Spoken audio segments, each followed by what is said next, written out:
Hi friends, ನಿಮ್ಮೆಲ್ಲರಿಗೂ ಕೂಡ ನಿಮ್ಮದೇ ಆಗಿರ್ತಕ್ಕಂಥ ಯೂಟ್ಯೂಬ್ ಚಾನಲ್ ಸ್ಟಡಿ ವಿತ್ ಪರಶುರಾಮ್ಗೆ ಸ್ವಾಗತ ಅಂತ ಹೇಳ್ತಾ, ನಾಳೆ ನಡೀತಕ್ಕಂಥ 12/9/2025ಕ್ಕೆ SSLC ಪ್ರಥಮ ಭಾಷೆ ಕನ್ನಡದಲ್ಲಿ ಅರ್ಧವಾರ್ಷಿಕ ಪರೀಕ್ಷೆಯನ್ನು ತಾವುಗಳು ಬರಿತಾ ಇದ್ದೀರಿ. ನಮ್ಮ ಯೂಟ್ಯೂಬ್ ಚಾನಲ್ನಲ್ಲಿ ಆಲ್ರೆಡಿ ನಾನು 2 ಸೆಟ್ ಕ್ವಶನ್ ಪೇಪರನ್ನು ಹಾಕಿದ್ದೀನಿ ಮತ್ತು ಫಿಕ್ಸ್ ಕ್ವಶನ್ ಅಂತಲೂ ಕೂಡ ಹಾಕಿದ್ದೀನಿ, ಟಾರ್ಗೆಟ್ 100 ಅಂತ. ಅವೆಲ್ಲ ವಿಡಿಯೋ ನೋಡದೇ ಇದ್ದರೆ ವಿಡಿಯೋದ ಡಿಸ್ಕ್ರಿಪ್ಷನ್ ಬಾಕ್ಸ್ನಲ್ಲಿ FA SC exam question paper 2025 ಅಂತ ಇದೆ, ಅದನ್ನು ಒತ್ತಿ ನೋಡಿ. ನಾನು ಕೂಡ ಪಿನ್ ಮಾಡ್ತೀನಿ.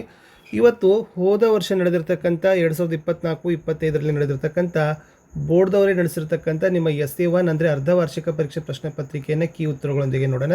ತುಂಬ ಮೋಸ್ಟ್ ಇಂಪಾರ್ಟೆಂಟ್ ಇದೆ. ಒಂದು 30ರಿಂದ 40 ಅಂಕಗಳು ಖಂಡಿತವಾಗಿ ರಿಪೀಟ್ ಆಗೇ ಆಗ್ತವೆ. ಸೊ ಲೈಕ್, ಶೇರ್ ಮತ್ತು ಸಬ್ಸ್ಕ್ರೈಬ್ ಮಾಡೋದನ್ನು ಮಾತ್ರ ಮರೆಯದಿರಿ. ಕಮೆಂಟ್ ಪಕ್ಕದಲ್ಲಿರ್ತಕ್ಕಂಥ ಹೈಪ್ ಬಟನನ್ನು ಒತ್ತಿ ಅಂತ ಹೇಳ್ತಾ ಈ ವಿಡಿಯೋವನ್ನು ಶುರು ಮಾಡ್ತೀನಿ. ಇದರ PDF ಅನ್ನು ಸಹಿತ ನನ್ನ ವಾಟ್ಸಪ್ ಚಾನಲ್ ಮತ್ತು ಟೆಲಿಗ್ರಾಮ್ ಗ್ರೂಪ್ಗಳಲ್ಲಿ ಪೋಸ್ಟ್ ಮಾಡ್ತೀನಿ, ಅದಕ್ಕೂ ಕೂಡ ಬಂದು ಜಾಯ್ನ್ ಆಗಿ. ಪ್ರಶ್ನೆ 1, ಉನ್ಮಾದ ಪದ ಈ ಸಂಧಿಗೆ ಉದಾಹರಣೆಯಾಗಿದೆ ಅಂತ ಕೇಳಿದರು. ಅನುನಾಸಿಕ ಸಂಧಿ ಅನ್ನೋದು ಸರಿ ಇದೆ. ಪ್ರಶ್ನೆ 2, ಸಾಮಾನ್ಯ ಅರ್ಥಕಾವ್ಯಕ್ಕೆ ಯಾವುದು ಉದಾಹರಣೆ ಅಂತ ಕೇಳಿದರು. ಸೊ ಇಲ್ಲಿರ್ತಕ್ಕಂಥದ್ದು ಸುಮ್ಮನೆ ಅಂತಕ್ಕಂಥದ್ದಿದೆ, ಸೊ ಅದು ಸಾಮಾನ್ಯ ಅರ್ಥಕಾವ್ಯಕ್ಕೆ ಉದಾಹರಣೆ ಆಗ್ತದೆ. ಪ್ರಶ್ನೆ 3, ಒಬ್ಬರು ಹೇಳಿದ ಮಾತನ್ನು ಯಥಾವತ್ತಾಗಿ ಬಳಸುವಾಗ ಯಾವ ಚಿಹ್ನೆಯನ್ನು ಬಳಸ್ತೀವಿ ಅಂತ ಕೇಳಿದರು. ಅದು ಉದ್ಧರಣ ಚಿಹ್ನೆ ಅನ್ನೋದು ಸರಿಯಾದ ಉತ್ತರ. ಇದು ಲೇಖನ ಚಿಹ್ನೆಗೆ ಸಂಬಂಧಪಟ್ಟಂಥ ಪ್ರಶ್ನೆ ಇತ್ತು. ಪ್ರಶ್ನೆ 4, ಕೈಯಾನು ಅಂತಕ್ಕಂಥ ಪದ ಯಾವ ಸಮಾಸಕ್ಕೆ ಸೇರಿದೆ ಅಂತ ಕೇಳಿದ್ದಾರೆ. ಸೊ ಕೈಯಾನು ಅನ್ನೋದು ಕ್ರಿಯಾ ಸಮಾಸಕ್ಕೆ ಸೇರಿದೆ. ಪ್ರಶ್ನೆ 5, ಸಂಭವನಾರ್ಥಕ ಕ್ರಿಯಾಪದಕ್ಕೆ ಉದಾಹರಣೆಯಾದ ಪದವಿದು ಅಂತ ಕೇಳಿದರು. ಸೊ ಸಂಭವನಾರ್ಥಕ ಮಾಡಿಯಾನು, ಮಾಡೆಲೆ ಅನ್ನೋದು ವಿದ್ಯಾರ್ಥಕ ಬರ್ತದೆ, ಮಾಡೋನು ಅನ್ನೋದು ನಿಷೇಧಾರ್ಥಕ ಬರ್ತದೆ, ಅದು ಕೂಡ ನಿಮಗೆ ಗೊತ್ತಿರಲಿ. ಇನ್ನು ಸಂಪ್ರದಾನ ಕಾರಕ ಯಾವುದು ಅಂತ ಕೇಳಿದರು. ಚತುರ್ಥಿ ವಿಭಕ್ತಿ ಪ್ರತ್ಯಯಗಳಲ್ಲಿ ಒಂದು ಪ್ರಶ್ನೆ ನಿಮಗೆ ಗ್ಯಾರಂಟಿಯಾಗಿ ಬರ್ತದೆ. ಅದು ಹಳಗನ್ನಡ ಪ್ರತ್ಯಯ ಇರ್ಬೋದು, ಹೊಸಗನ್ನಡ ಪ್ರತ್ಯಯ ಇರ್ಬೋದು, ಅಥವಾ ವಿಭಕ್ತಿಗಳ ಮೇಲೇ ಇರ್ಬೋದು. ಇಷ್ಟು 8 ಏನಾಗಿತ್ತಪ್ಪ ಅಂದರೆ ಮಲ್ಟಿಪಲ್ ಚಾಯ್ಸ್ ಕ್ವಶನ್ ಇತ್ತು. ಇನ್ನು ಸಂಬಂಧೀಕರಣದಲ್ಲಿ ಹೋಗೋಣ. ಪಾದುಕೆ ಹಾವುಗೆ ವೈಸಾಖ ಬೇಸಗೆ, ತುತ್ತ ತುದಿ ದ್ವಿರುಕ್ತಿಯಾದರೆ ಸತಿಪತಿ ಅನ್ನೋದು ಜೋಡಿ ನುಡಿ, ಸಹದೇವ ಅನ್ನೋದು ಅಂಕಿತ ನಾಮ ಆದರೆ ಪರ್ವತ ಅನ್ನೋದು ರೂಢನಾಮ, ಅವರ್ಗ್ಯ ವ್ಯಂಜನಗಳ ಸಂಖ್ಯೆ 9, ಅನುನಾಸಿಕಗಳ ಸಂಖ್ಯೆ 5 ಅನ್ನೋದು ಕೂಡ ಗೊತ್ತಿರಲಿ. ಮುಂದೆ ಹೋಗೋಣ. 1 ಅಂಕದ ಪ್ರಶ್ನೆಗಳು. ಭಾಷೆ ಯಾವುದಕ್ಕೆ ಸಾಧನವಾಗಿದೆ ಅಂತ ಕೇಳಿದರು. ನಮ್ಮ ಸುತ್ತಮುತ್ತಲಿನವರೊಡನೆ ವ್ಯವಹರಿಸುವುದಕ್ಕೆ ಮತ್ತು ವಿಚಾರ ವಿನಿಮಯ ಮಾಡೋದಕ್ಕೆ ಭಾಷೆ ಒಂದು ಅಮೂಲ್ಯ ಸಾಧನ ಆಗಿದೆ. ಪ್ರಶ್ನೆ 12, ಶಾನುಭೋಗರಿಗೆ ತಲೆ ಸುತ್ತಲು ಕಾರಣ ಏನು. ಹುಲಿಗೆ ತಮ್ಮ ಮುಖ ದರ್ಶನವಾಗದಂತೆ ತಪ್ಪಿಸಿಕೊಳ್ಳುವ ಡೊಂಬರಾಟದಲ್ಲಿ ಶಾನುಭೋಗರಿಗೆ ತಲೆ ಸುತ್ತಲು ಆರಂಭಿಸಿತು. ಇನ್ನು 13, ವಿಶ್ವೇಶ್ವರಯ್ಯ ಅವರ ಹುಟ್ಟುಹಬ್ಬದ ನೆನಪಿಗಾಗಿ ಯಾವ ದಿನಾಚರಣೆ ಆಚರಿಸ್ತೀವಿ. ಇಂಜಿನಿಯರ್ ದಿನ. ಇನ್ನು ಶಿವಾನುಭವ ಶಬ್ದಕೋಶ ಬರೆದವರು ಯಾರು ಅಂತ ಕೇಳಿದರು. ಫಗು ಹಳಕಟ್ಟಿ. ಹಕ್ಕಿಯ ಕಣ್ಣಗಳು ಯಾವುವು ಅಂತ ಕೇಳಿದರೆ ಸೂರ್ಯಚಂದ್ರ. ಹಕ್ಕಿ ಯಾರನ್ನು ಹರಿಸಿದೆ. ಹೊಸಗಾಲದ ಹಸು ಮಕ್ಕಳನ್ನು. ಒಡೆಯನ ಅಂಗಳದಲ್ಲಿ ಮಾವಿನ ಮರಗಳು ಹೇಗೆ ನಿಂತಿವೆ ಅಂತ ಕೇಳಿದರು. ಮೈತುಂಬಿ ನಿಂತಿವೆ ಅನ್ನೋದು ಕರೆಕ್ಟ್ ಆನ್ಸರ್. ನೀವು ಬರೆಯುವಾಗ ಮಾತ್ರ ಪೂರ್ಣ ವಾಕ್ಯದಲ್ಲಿನೇ ಬರಿಬೇಕು. 2 ಅಂಕದ ಪ್ರಶ್ನೆಗಳಿಗೆ ಹೋಗೋಣ. 10 ಇರ್ತವೆ, ಒಟ್ಟಾರೆ 20 ಅಂಕಗಳನ್ನು ಗಳಿಸ್ಬೋದು. ವ್ಯಾವಹಾರಿಕ ಮತ್ತು ಗ್ರಾಂಥಿಕ ಭಾಷೆಯ ಲಕ್ಷಣಗಳೇನು ಅಂತ ಕೇಳಿದರು. ಇಲ್ಲಿ ವ್ಯಾವಹಾರಿಕವೆಂದರೆ ಜೀವದ ಭಾಷೆ, ಅದರಲ್ಲಿ ಜನ ಮಾತನಾಡ್ತಾರೆ, ವ್ಯವಹರಿಸ್ತಾರೆ. ಉದಾಹರಣೆಗೆ ಕನ್ನಡ, ತಮಿಳು, ತೆಲುಗು, ತುಳು, ಮರಾಠಿ, ಉರ್ದು, ಇಂಗ್ಲಿಷ್. ಇನ್ನು ಗ್ರಾಂಥಿಕವೆಂದರೆ ಅಭಿವೃದ್ಧಿ ಹೊಂದಿ ಗ್ರಂಥ ರಚನೆಯಲ್ಲಿ ಉಪಯೋಗವಾದ ಭಾಷೆ. ಉದಾಹರಣೆ ಸಂಸ್ಕೃತ, ಕನ್ನಡ, ಇಂಗ್ಲಿಷ್, ಪಾಳಿ ಇತ್ಯಾದಿ. ಎಲ್ಲ ವ್ಯಾವಹಾರಿಕ ಭಾಷೆಗಳು ಗ್ರಾಂಥಿಕವಾಗಬೇಕಿಲ್ಲ. ತುಳು ಒಂದು ಸುಂದರ ವ್ಯಾವಹಾರಿಕ ಭಾಷೆ, ಆದರೆ ಅದು ಗ್ರಾಂಥಿಕ ಭಾಷೆಯಲ್ಲ. ಹಾಗೆಯೇ ಎಲ್ಲ ಗ್ರಾಂಥಿಕ ಭಾಷೆಗಳು ಇಂದು ವ್ಯಾವಹಾರಿಕವಾಗಿ ಇರೋದಿಲ್ಲ. ದೇವಭಾಷೆ ಎನಿಸಿಕೊಂಡ ಸಂಸ್ಕೃತ ಸರ್ವಸಂಪನ್ನತೆಯಿಂದ ಕೂಡಿದ ಗ್ರಾಂಥಿಕ ಭಾಷೆಯಾಗಿದೆ, ಆದರೆ ಇಂದು ಯಾವುದೂ ಪ್ರದೇಶದಲ್ಲಿ ಅದು ವ್ಯಾವಹಾರಿಕ ಭಾಷೆಯಾಗಿಲ್ಲ ಅಂತ ಬರೆದ್ರೆ ಸಾಕು. ಇನ್ನು ಕನ್ನಡ ಭಾಷೆ ಹದಗೊಂಡದ್ದು ಹೇಗೆ ಅಂತ ಕೇಳಿದ್ದಾರೆ. ಅನೇಕ ಕವಿಗಳು ಕನ್ನಡ ಅಭಿವೃದ್ಧಿ ಹೊಂದಬೇಕಾದರೆ ಕನ್ನಡ ಪದಗಳ ಬಳಕೆ ಹೆಚ್ಚಾಗಬೇಕೆಂದೇ ಸಾರಿದ್ದಾರೆ. ಅಂಥವರ ವಾಣಿಯಿಂದ ಕನ್ನಡದ ವೀಣೆ ಮೃದು ಮಧುರವಾಗಿ ಮಿಡಿಯಿತು. ಮುಂದೆ ಬಸವೇಶ್ವರ, ಅಲಮಪ್ರಭುಗಳಂಥ ಶರ್ವರೆಣ್ಯರು, ಚಾಮರಸ ಕುಮಾರವ್ಯಾಸರಂಥ ಕವಿಪುಂಗವರು, ಪುರಂದರದಾಸ, ಕನಕದಾಸರಂಥ ದಾಸಶ್ರೇಷ್ಠರು ಸುಲಭ ಮಾರ್ಗವನ್ನೇ ತುಳಿದರು.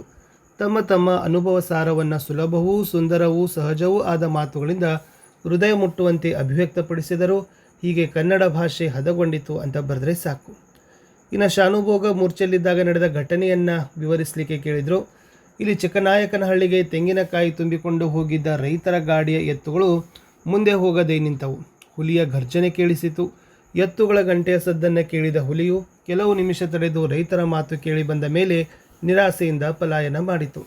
ಅನಂತರ ರೈತರು ತಮ್ಮಲ್ಲಿದ್ದ ಕೋವಿಯಿಂದ ಒಂದೆರಡು ತೋಟ ಹಾರಿಸಿ ಕೈಲಾದಷ್ಟು ಗಲಭೆ ಮಾಡುತ್ತಾ ತೆಂಗಿನ ಗರಿಯ ಪಂಜು ಹೊತ್ತಿಸಿಕೊಂಡು ಜಾಗರೂಕತೆಯಿಂದ ಮುಂದೆ ಬಂದರು. ಮೂರ್ಛೆಯಲ್ಲಿ ಬಿದ್ದಿದ್ದ ಶಾನುಭೋಗರನ್ನು ಕಂಡು ಮುಖದ ಮೇಲೆ ನೀರೆರಚಿ ಎಚ್ಚರಿಸಿದರು. ಇನ್ನು ಅಶೋಕ್ ಪೈ ಹೇಳಿದ ಸಂಶೋಧನಾ ಸತ್ಯ ಕೇಳಿದ್ದಾರೆ.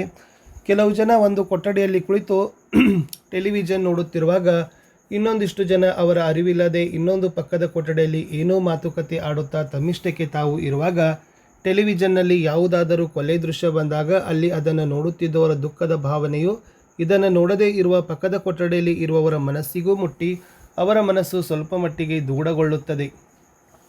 ಅದೇ ಟೆಲಿವಿಷನ್ನಲ್ಲಿ ಯಾವುದಾದರೊಂದು ನೃತ್ಯ ದೃಶ್ಯ ಬಂದಾಗ ಅದನ್ನು ನೋಡುತ್ತಿರುವವರು ಖುಷಿ ಭಾವನೆಯು ಪಕ್ಕದ ಕೊಠಡಿಯಲ್ಲಿ ಇದನ್ನು ನೋಡದೆ ತಮ್ಮಷ್ಟಕ್ಕೆ ತಾವೇ ಇದ್ದವರ ಮನಸ್ಸಿನ ಮೇಲೂ ಪರಿಣಾಮ ಬೀರಿ ಸ್ವಲ್ಪ ಮಟ್ಟಿಗೆ ಸಂತೋಷದ ಭಾವನೆ ಉಂಟಾಗುತ್ತದೆ.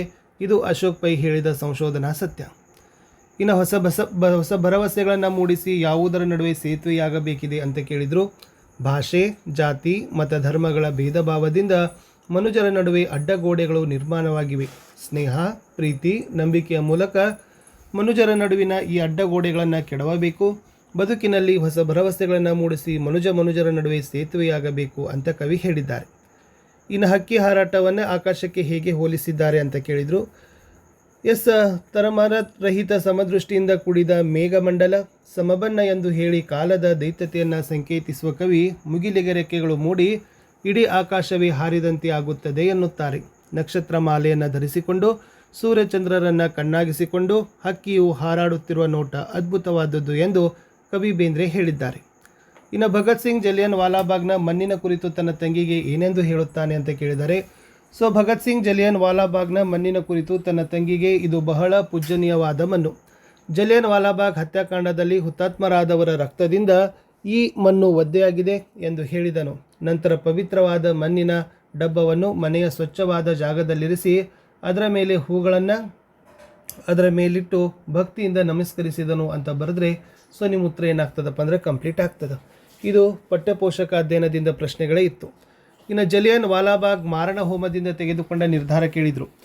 ಜಲಿಯನ್ ವಾಲಾಬಾಗ್ ಮಾರಣ ಹೋಮವು ಭಗತ್ ಸಿಂಗನ ಮನಸ್ಸಿನಲ್ಲಿ ಅಚ್ಚಳಿಯದ ಪ್ರಭಾವವನ್ನು ಬೀರಿತು. 1921ರಲ್ಲಿ ಅವನು ಒಂದು ನಿರ್ಧಾರಕ್ಕೆ ಬಂದ. ಒಂದಲ್ಲ ಒಂದು ದಿನ ಈ ದಮನಕಾರಿ ಪ್ರಭುತ್ವವನ್ನು ಧ್ವಂಸ ಮಾಡಲು ಏನನ್ನಾದರೂ ಮಾಡಿಯೇ ತೀರುತ್ತೇನೆಂದು. ಆಗ ಕ್ರೂರ ಬ್ರಿಟಿಷ್ ಆಳ್ವಿಕೆ ಅಂತ್ಯವಾಗುತ್ತದೆ ಅಂದಿದ್ದ. ಇನ್ನು ಅಂಟು ದಿ ಲಾಸ್ಟ್ ಕೃತಿ ಗಾಂಧೀಜಿಯವರ ಮೇಲೆ ಯಾವ ಪರಿಣಾಮ ಬೀರಿತು ಅಂತ ಕೇಳಿದ್ದಾರೆ. ಈ ಗಾಂಧೀಜಿಯವರು ವಿದ್ಯಾಭ್ಯಾಸದ ಕಾಲದಲ್ಲಿ ಪಠ್ಯಪುಸ್ತಕಗಳ ಹೊರತು ಮತ್ತೇನನ್ನು ಓದಲಿಲ್ಲವೆಂದು ಹೇಳಬಹುದು. ಅವರ ಓದಿದ ಕೆಲವೇ ಪುಸ್ತಕಗಳ ಪೈಕಿ ಬಾಳಿನಲ್ಲಿ ತತ್ಕ್ಷಣ ಪರಿಣಾಮಕಾರಿಯಾದ ಬದಲಾವಣೆಯನ್ನು ಮಾಡಿದ್ದುದೇ ರಸ್ಕಿನ್ ಅವರ ಅಂಟು ದಿ ಲಾಸ್ಟ್ ಪುಸ್ತಕ. ಅದು ಅವರ ಮನಸ್ಸನ್ನು ಸೆರೆ ಹಿಡಿತು. ಆ ಪುಸ್ತಕದಲ್ಲಿ ಹೇಳಿದ ಧ್ಯೇಯಗಳಿಗನುಸಾರವಾಗಿ ನನ್ನ ಜೀವನವನ್ನು ಬದಲಾಯಿಸಿಕೊಳ್ಳಬೇಕೆಂದು ಅವರು ನಿರ್ಣಯಿಸಿಕೊಂಡರು. ಅವರು ಓದಿದ ಕೆಲವು ಪುಸ್ತಕಗಳ ಪೈಕಿ ಅನಂತ್ ಅವರವರು ಆ ಪುಸ್ತಕವನ್ನು ಸರ್ವೋದಯ ಎಂಬ ಗುಜರಾತ್ ಭಾಷೆಗೆ ಅನುವಾದವನ್ನು ಮಾಡ್ತಾರೆ ಅಂತ ಬರೆದ್ರೆ ಸಾಕು. ಇನ್ನು ವಿವೇಕಾನಂದರ ದೃಷ್ಟಿಯಲ್ಲಿ ದೇಶದ ಪ್ರಗತಿ ಸ್ಥಿರವಾಗುವುದು ಹೇಗೆ ಕೇಳಿದ್ದಾರೆ. ವಿವೇಕಾನಂದರ ದೃಷ್ಟಿಯಲ್ಲಿ ದೇಶದ ಪ್ರಗತಿ ಸ್ಥಿರವಾಗಬೇಕಾದರೆ ದೇಶದ ಭಾಷೆಯಲ್ಲಿ ಜನರಿಗೆ ಭಾವನೆಗಳನ್ನು ನೀಡಿ ಅವರು ವಿಷಯಗ್ರಹಣವನ್ನು ಮಾಡಿಕೊಳ್ಳರು. ಆದರೆ ಅವರಿಗೆ ಮತ್ತೊಂದು ಅವಶ್ಯಕತೆ ಇದೆ, ಅದು ಸಂಸ್ಕೃತಿ. ನಾವು ಅವರಿಗೆ ಈ ಸಂಸ್ಕೃತಿಯನ್ನು ಕೊಡುವ ತನಕ ಅವರ ಪ್ರಗತಿ ಸ್ಥಿರವಾಗಲಾರದು. ಸಂಸ್ಕೃತಿ ಮಾತ್ರ ಆಘಾತವನ್ನು ಸಹಿಸಬಲ್ಲದು. ಕೇವಲ ಜ್ಞಾನರಾಶಿಗೆ ಅದನ್ನು ಎದುರಿಸುವ ಶಕ್ತಿ ಇಲ್ಲ. ಸಂಸ್ಕೃತಿಯು ರಕ್ತದಲ್ಲಿ ಹರಿಬೇಕು, ಆಗ ಮಾತ್ರ ದೇಶದ ಪ್ರಗತಿ ಸ್ಥಿರ ಅಂತ ವಿವೇಕಾನಂದರವರು ಹೇಳಿದ್ದಾರೆ. ಇನ್ನು ಕವಿ ಲೇಖಕರ ಪರಿಚಯದಲ್ಲಿ DS ಜಯಪ್ಪಗೌಡ ಮತ್ತು ರನ್ನ ಬಗ್ಗೆ ಕೇಳಿದ್ದಾರೆ. Very most important. ಈ ಸಲ ಯಾವ ಬರ್ಬೋದು ಅಂತ ನೆನಪಿಟ್ಕೊಡ್ರಿ. ಯಾವ್ದು ಬರ್ಬೋದು? AN ಮೂರ್ತಿರಾವ್, ದೇವನೂರು ಮಹಾದೇವ ಇದ್ದಾರೆ, ಓಕೆನಾ. M ಮರಿಯಪ್ಪ ಭಟ್ಟ ಇದ್ದಾರೆ ಗದ್ಯದಲ್ಲಿ. ಪದ್ಯದಲ್ಲಿ GS ಶಿವರೂಪ ಅವರು ಇದ್ದಾರೆ, ಶಿವರಾಮ ಕಾರಂತ ಇದ್ದಾರೆ, ಕುಮಾರವ್ಯಾಸ ಇದ್ದಾರೆ. ಅಂದರೆ ಇವರನ್ನು ಬಿಟ್ಟು ನಾನು ಹೇಳಿದೆ. ಅವ್ರಿಗನ್ನ ಸ್ವಲ್ಪ ಚೆನ್ನಾಗಿ ನೋಡ್ಕೊಡ್ರಿ. ಇನ್ನು DS ಜಯಪ್ಪಗೌಡ ಅವರ ಬಗ್ಗೆ ನೋಡೋದಾದರೆ ಪೂರ್ಣ ಹೆಸರು ದಾರದಹಳ್ಳಿ ಸುಬ್ಬೇಗೌಡ ಜಯಪ್ಪಗೌಡ. ಕಾಲ 1947. ಸ್ಥಳ ಬಂದ್ಬಿಟ್ಟು ಚಿಕ್ಕಮಗಳೂರು ಜಿಲ್ಲೆಯ ಮೂಡಿಗೆರೆ ತಾಲೂಕಿನ ದಾರದಹಳ್ಳಿ. ಕೃತಿಗಳು: ಕರ್ನಾಟಕ ಗ್ರಾಮೀಣ ಸಂಸ್ಥೆ, ಕರ್ನಾಟಕದ ಕಡಲಾಚೆಯ ಸಂಪರ್ಕಗಳು, ಮೈಸೂರು ಒಡೆಯರು, ಜನಪದ ಆಟಗಳು, ದಿವಾನ್ ಸರ್ ಎಂ ವಿಶ್ವೇಶ್ವರಯ್ಯನವರ ಕಾರ್ಯ ಸಾಧನೆಗಳು. ಇವರಿಗೆ ಪ್ರಶಸ್ತಿ ಕರ್ನಾಟಕ ಸಾಹಿತ್ಯ ಅಕಾಡೆಮಿ ಪ್ರಶಸ್ತಿ ಅಂತ ಬರೆದ್ರೆ ಸಾಕು. ಇನ್ನು ರನ್ನ ನೋಡೋದಾದರೆ ಕಾಲ 949. ಸ್ಥಳ ಬಾಗಲಕೋಟೆ ಜಿಲ್ಲೆಯ ಮುದುವೊಳಲು. ಕೃತಿ: ಸಾಹಸ ಭೀಮ ವಿಜಯಂ, ಅಜಿತ ತೀರ್ಥಂಕರ ಪುರಾಣ ತಿಲಕಂ, ಪರಶುರಾಮ ಚರಿತಂ, ಚಕ್ರೇಶ್ವರ ಚರಿತಂ. ಆಮೇಲೆ ಬಿರುದು ಕವಿ ಚಕ್ರವರ್ತಿ ಅಂತ ಬರೆದ್ರೆ ಸಾಕು. ಇನ್ನು ಛಂದಸ್ಸಿನಲ್ಲಿ 2 ಸಾಲು ಕೇಳಿದ್ದಾರೆ. 2 ಸಾಲು ಕೇಳಿದರೆ ಏನು ಬರ್ತದಪ್ಪ ಅಂದ್ರೆ ಕಂದ ಪದ್ಯ ಅಂತೀವಿ. 3 ಸಾಲಿನಲ್ಲಿ ಮೊದಲ ಸಾಲಿನಲ್ಲಿ 14 ಇತ್ತಂದರೆ 3 4 3 4 14 ಇತ್ತಂದರೆ ಭಾಮಿನಿ ಅಂತೀವಿ. ಸೊ 5 5 4 ಇತ್ತಂದರೆ ವಾರ್ಧಕ ಅಂತ ಕರಿತೀವಿ. ಎಷ್ಟು ಸಾಲುಗಳಿದ್ದಾಗ 3 ಸಾಲುಗಳು ಇದ್ದಾಗ ಗೊತ್ತಿರಲಿ. ಆಮೇಲೆ ಒಂದೇ ಸಾಲ ಇದ್ದಾಗ ಅದು ಉತ್ಪಲ ಇರ್ತದೆ ಅಥವಾ ಚಂಪಕ ಇರ್ತದೆ. ಸೊ ಅದು ನಿಮಗೆ ಏನಾಗಬೇಕಪ್ಪ ಅಂತಂದರೆ ಗಣವಿಂಗಡಣೆದು ನಜಬಜ ಜಂಜರಮ ಅಂತ ಇದಾವಲ್ಲ ಸೂತ್ರ, ಅದನ್ನು ನೀವು ಪ್ರಿಪೇರ್ ಮಾಡಿದರೆ ನಿಮಗೆ ಅರ್ಥ ಆಗ್ತದೆ. ಎಸ್, ಇದು ಲಘು ಗುರು ಹಾಕೋಕ್ಕೆ 1 ಮಾರ್ಕ್ಸ್ ಕೊಡ್ತಾರೆ. ಲಾಸ್ಟ್ ಇದು ಬರಬೇಕು, ಇದು ಮಾತ್ರಗಣ ಆಧಾರಿತ ಕಂದ ಪದ್ಯ ಬರಬೇಕು. ಇದ್ರ ಮುಂದೆ ಗಣ ವಿಂಗಡಣೆ ಮಾಡಿ ಬರಿಬೇಕು. ಇದು 4 3 12, ಇದು 4 5 20, ಇದು ಮಾತ್ರಗಣ ಆಧಾರಿತ ಕಂದ ಪದ್ಯವಾಗಿದೆ ಅಂತ ಬರೆದ್ರೇ 3 ಮಾರ್ಕ್ಸ್ ಕೊಡೋದು. ಅಲಂಕಾರ ನೋಡಿ ವೆರಿ ಈಸಿ ಇತ್ತು. ಏನಿತ್ತಂದರೆ ಅಳ್ಳಿರಿಯು ತಿಪ್ಪ ಎಮ್ಮ ಒಡಲ ಬೇಗೆ ಬೆಂಕಿಯುರಿ ನಿನ್ನರಿಯದೆ ಪೀಳು ವಿಶ್ವಾಮಿತ್ರ ಅಂತ ಇದೆ. ಇದು ರೂಪಕಾಲಂಕಾರಕ್ಕೆ ಉದಾಹರಣೆಯಾದ ಪದ. ಫಸ್ಟ್ ಲಕ್ಷಣ ಬರೀರಿ. ಉಪಮೇಯ ಮತ್ತು ಉಪಮಾನಗಳ ನಡುವೆ ಅಭೇದ ಕಲ್ಪನೆ ತೋರುವುದೇ ರೂಪಕಾಲಂಕಾರ. ಉಪಮೇಯ ಒಡಲಬೇಗೆ, ಉಪಮಾನ ಬೆಂಕಿಯುರಿ. ಸಮನ್ವಯ, ಇಲ್ಲಿ ಉಪಮೇಯವಾದ ಅಯೋಧ್ಯೆಯ ಪ್ರಜೆಗಳ ಒಡಲಬೇಗೆಯನ್ನು ಉಪಮಾನವಾದ ಬೆಂಕಿಯುರಿಗೆ ಅಭೇದವಾಗಿ ಊಹಿಸಿರೋದ್ರಿಂದ ಇದು ರೂಪಕಾಲಂಕಾರವಾಗಿದೆ ಅಂತ ಬರೆದ್ರೆ ಸಾಕು. ಇನ್ನು ಗಾದೆ ಮಾತುಗಳಲ್ಲಿ ಏನಿರ್ತದಪ್ಪ ಅಂದ್ರೆ ಪ್ರತಿಯೊಂದು ಗಾದೆ ಮಾತನ್ನು ಬರೆಯುವಾಗ ಈ 3 ಸಾಲುಗಳು ಯಥಾವತ್ತಾಗಿ ಬರೀರಿ. ಏನು? ಗಾದೆಗಳು ಜನಪದರ ಜೀವನದ ಅನುಭವದ ನುಡಿಮುತ್ತುಗಳು. ಇವುಗಳಿಂದ ಜೀವನದ ಮೌಲ್ಯ ಹೆಚ್ಚುತ್ತದೆ. ಆದ್ದರಿಂದ ವೇದ ಸುಳ್ಳಾದರೂ ಗಾದೆ ಸುಳ್ಳಾಗದು, ಗಾದೆಗಳು ವೇದಗಳಿಗೆ ಸಮಾನ ಅಂತ ಹೇಳ್ತಾರೆ. ಅಂಥ ಪ್ರಸಿದ್ಧ ಗಾದೆಗಳಲ್ಲಿ ನಿಮಗೆ ಯಾವುದು ಕೊಟ್ಟಿದ್ದಾರೆ ಆ ಗಾದೆಯನ್ನು ಇಲ್ಲಿ ಮಾತ್ರ ಬರೀರಿ. ಮಾತೆ ಮುತ್ತು ಮಾತೆ ಮೃತ್ಯು ಎಂಬ ಗಾದೆ ಪ್ರಸಿದ್ಧವಾಗಿದೆ ಅಂತ ಬರೋದು. ಒಂದು ಉದಾಹರಣೆಯನ್ನು ತಗೋಬೇಕು. ಗಾದೆಯನ್ನು ಮಹತ್ವ ಅಂತ ಹೇಳಿದ್ದಾರೆ. ಒಂದು ವಿದ್ಯಾರ್ಥಿ ಜೀವನ ಆಗಿರ್ಬೋದು, ಒಬ್ಬ ವ್ಯಕ್ತಿ ಜೀವನದಲ್ಲಿ ಯಾವ ಥರನಾಗಿ ಘಟನೆಗಳಾಗ್ತವೆ ಅನ್ನೋದನ್ನು ಒಂದು 6-8 ಸಾಲು ಬರೆದ್ರು 3 ಮಾರ್ಕ್ಸ್ ಆರಾಮ್ ಕೊಡ್ತಾರೆ. ಇದು ಉಪ್ಪಿಗಿಂತ ರುಚಿ ಇಲ್ಲ, ತಾಯಿಗಿಂತ ಬಂಧು ಇಲ್ಲ ಅಂತಕ್ಕಂಥದ್ದು ಇತ್ತು. ಇನ್ನು ಸಂದರ್ಭಗಳಿಗೆ ಬರೋಣ. ಮೋಸ್ಟ್ ಇಂಪಾರ್ಟೆಂಟ್, ಜ್ಞಾನ ಭಂಡಾರ ಭದ್ರವಾಯಿತು ಅಂತ ಕೇಳಿದರೆ ಇದು ನಮ್ಮ ಭಾಷೆ ಪಾಠದ ಒಂದು ವಾಕ್ಯ ಇತ್ತು. ಸೊ ಫಸ್ಟ್ ಬರೆಯುವಾಗ ಆಯ್ಕೆ ಬರಿಬೇಕು, 2ನೇದು ಸಂದರ್ಭ ಬರಿಬೇಕು, 3ನೇದು ಸ್ವಾರಸ್ಯ ಬರಬೇಕು. ಆವಾಗ ಮಾತ್ರ ನಿಮಗೆ 3 ಅಂಕಗಳನ್ನು ಕೊಡ್ತಾರೆ. ಆಯ್ಕೆಯಲ್ಲಿ ಪಾಠ ಯಾರು ಬರೆದಿದ್ದಾರೆ, ಯಾವ ಕೃತಿಯಿಂದ ಆಯ್ದುಕೊಂಡಿದ್ದಾರೆ ಅಂತಕ್ಕದ್ದನ್ನು ಕಡ್ಡಾಯವಾಗಿ ಬರಬೇಕು. ಯಾವ ಸಂದರ್ಭದಲ್ಲಿ ಹೇಳಿದ್ರು ಅನ್ನೋದನ್ನು ಸಂದರ್ಭದಲ್ಲಿ ಬರೀಬೇಕು. ಸೊ ಇದನ್ನು ನೋಡಿಕೊಂಡ್ರೆ ಜ್ಞಾನ ಭಂಡಾರ ಭದ್ರವಾಯಿತು. ಇನ್ನು 2ನೇದು ದೇವರೇ ಮರಹತ್ತುವಷ್ಟು ಅವಕಾಶ ಕರುಣಿಸುವಂತೆ ಇದೆ. ಇದು ವ್ಯಾಘ್ರಗೀತೆ ಪಾಠದ ಒಂದು ವಾಕ್ಯ. ಇನ್ನು 35ರಲ್ಲಿ ನಿನಗೊಂದು ಗುಡಿಮನೆ ಕಟ್ತಾ ಇದ್ದೀವಿ ತಾಯಿದೆ. ಇದು ಎದೆಗೆ ಬಿದ್ದ ಅಕ್ಷರ ದೇವನೂರು ಮಹದೇವ್ ಅವರ ಒಂದು ಪಾಠದ ವಾಕ್ಯ. ಇನ್ನು ಸಂಕಲ್ಪ ಗೀತೆಯಿಂದ ಕೇಳಿದ್ರು ಪ್ರೀತಿಯ ಹನತೆ ಹಚ್ಚೋಣ ಅಂತ ಇದೆ. ಇನ್ನು ತಿಂಗಳಿನೂರಿನ ನೀರನ್ನು ಹೀರಿ, ಇದು ಹಕ್ಕಿ ಹಾರುತ್ತಿದೆ ನೋಡಿದಿರದಿಂದ ಬತ್ತು.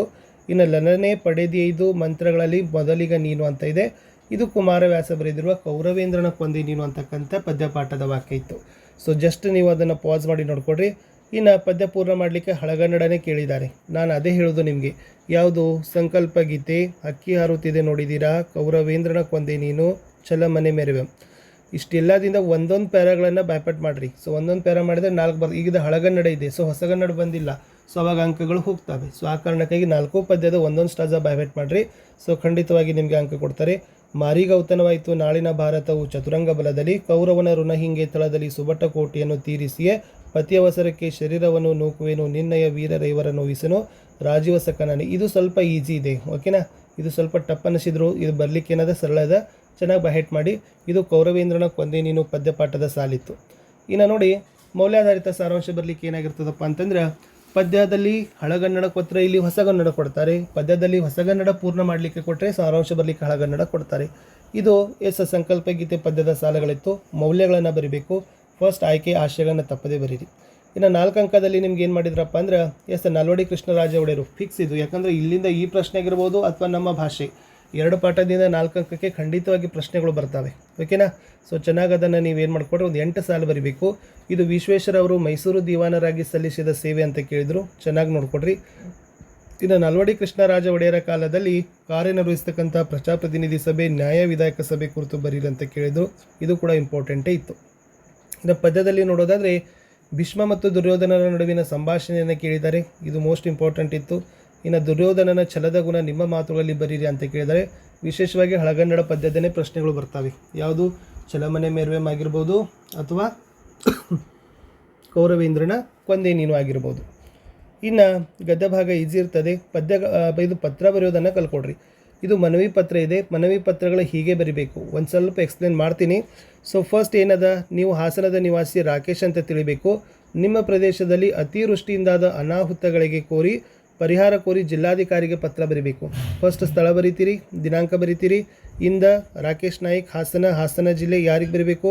ಮಾನ್ಯ ಜಿಲ್ಲಾಧಿಕಾರಿಗಳು, ಜಿಲ್ಲಾಧಿಕಾರಿಗಳ ಕಾರ್ಯಾಲಯ ಹಾಸನ. ಯಾಕಂದ್ರೆ ಅವ್ರು ಜಿಲ್ಲಾಧಿಕಾರಿಗಳಿಗೆ ಬರಿ ಅಂದರೆ ಹಾಸನದಿದೆ. ಸೊ ಅವಾಗ ಏನು ಬರೀತೀರಿ? ಇದು ಗೊತ್ತಾಯ್ತಲ್ಲ, ಸ್ಥಳ ದಿನಾಂಕ ಬರೀಬೇಕು, ಇಂದ ಅಂತ ಬರೀಬೇಕು, ಆಮೇಲೆ ಗೆ ಅಂತ ಬರೀಬೇಕು. ಇಷ್ಟಕ್ಕೆ 1 ಮಾರ್ಕ್ಸ್ ಕೊಡ್ತಾರೆ. ಆಮೇಲೆ ಇಲ್ಲಿ ಏನು ಮಾಡಬೇಕು? ಮಾನ್ಯರೇ ಅಂತ ಬರೀಬೇಕು. ಏನಿತ್ತು ವಿಷಯ?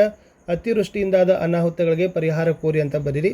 ಆವಾಗ ನಿಮ್ಮ ಊರಿನಲ್ಲಿ ಭಾಳಷ್ಟು ಅನಾವೃಷ್ಟಿ ಆಗದ, ನಮಗೆ ಸರ್ಕಾರದಿಂದ ಪರಿಹಾರ ಕೊಡ್ರಿ ಅಂತ ಹೇಳಿ ಇಲ್ಲಿ ವಂದನೆಗಳಂತ ಬರೀಬೇಕು. ಇಲ್ಲಿ ಇತಿ ತಮ್ಮ ವಿಶ್ವಾಸ ಅಂತ ಬರೆದು ಮೇಲೆ ಯಾವ ಹೆಸರಿದೆ ಅದೇ ಬರೆದು ಇಲ್ಲಿ ಹೊರ ವಿಳಾಸ ಅಂತ ಬರೀಬೇಕು.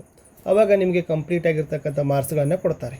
ಇದು ಇನ್ನೊಂದು ಏನಿದೆಪ್ಪ ಅಂತಂದರೆ ಗೆಳತಿಗೆ ಬರೀತಕ್ಕಂಥ ಪತ್ರ ಇದೆ.